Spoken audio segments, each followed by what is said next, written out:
Assalamualaikum warahmatullahi ta'ala wabarakatuh. Nama saya Haji Ismail Yusof.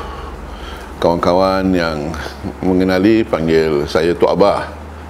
Cerita tentang Anwar Ibrahim ni, kalau Tok Abah boleh recall balik lah, iaitu kali pertama Tok Abah mengenali Datuk Seri Anwar Ibrahim ni ialah pada tahun 1976. Ada seorang guru agama yang namanya Ustaz Abdul Majid. Almarhum Ustaz Abdul Majid ini pernah menjadi Yang di-Pertua Abi Pulau Pinang. Dan apabila dia bertukar ke sekolah Tok Abah, dia memulakan apa yang dipanggil, itulah kali pertama Tok Abah dengar usrah pada waktu itu.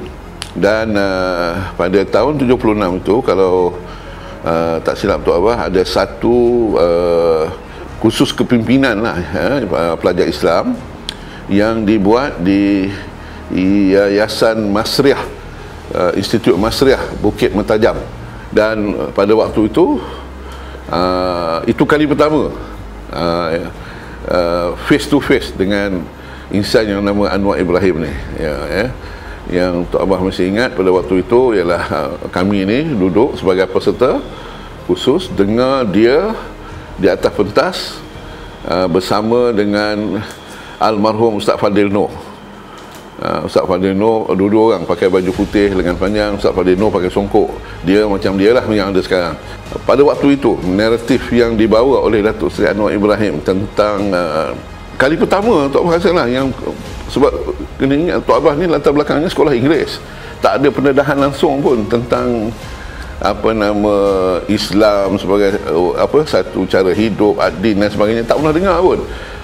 Dan itu the first time yang Tok Abah dengar suatu ucapan yang sangat terkesan pada diri Tok Abah, yang sebenarnya mempengaruhi pemikiran dan sikap Tok Abah dalam gerakan aktivisme sebagai seorang pelajar ataupun orang muda.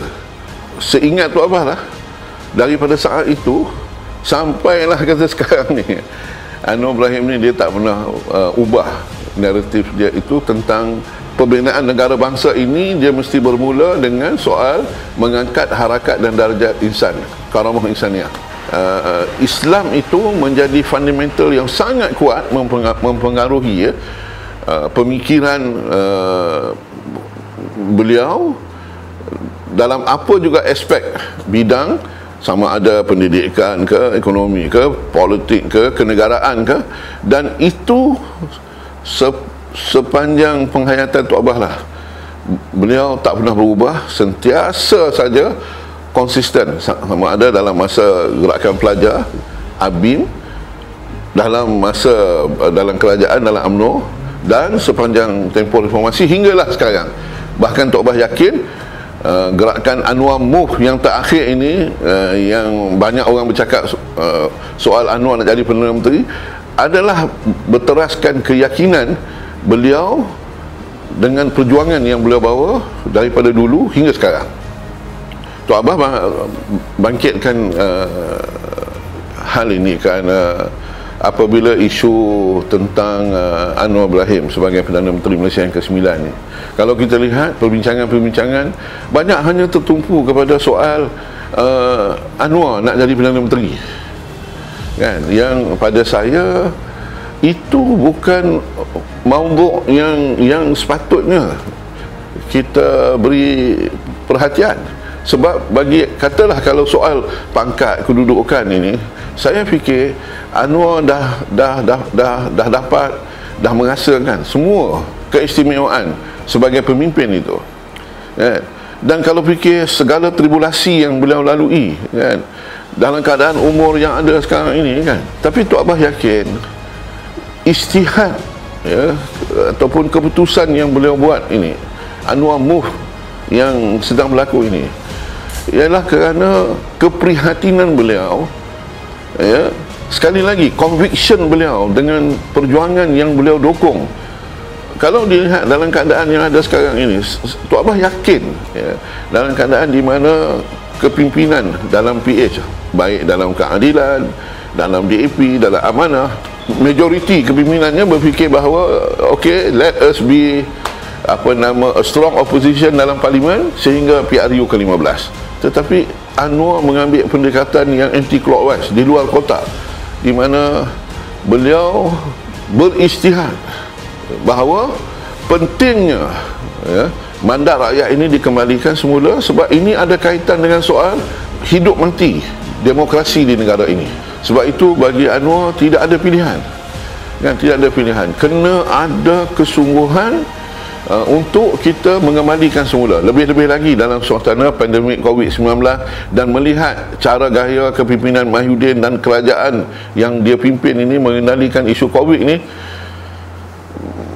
bukan saja tak payah kita fikirlah, orang biasa ni pun ramai yang biasa, orang awam biasa yang especially di kalangan golongan yang terlibat dalam pentadbiran, dalam ekonomi, dalam pendidikan, bimbang dengan what's next going to happen to the country dalam keadaan yang ada sekarang ini.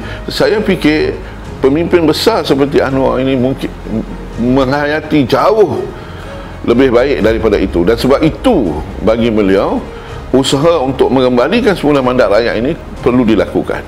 Dia bukan soal mendukung Anwar menjadi Perdana Menteri, tetapi yang lebih penting lagi ialah perjuangan islah, perjuangan untuk mengangkat reformasi sistem pentadbiran dan keseluruhan sistem urus tadbir dan tata kelola di negara ini yang perlu diselamatkan demi kepentingan rakyat dan negara.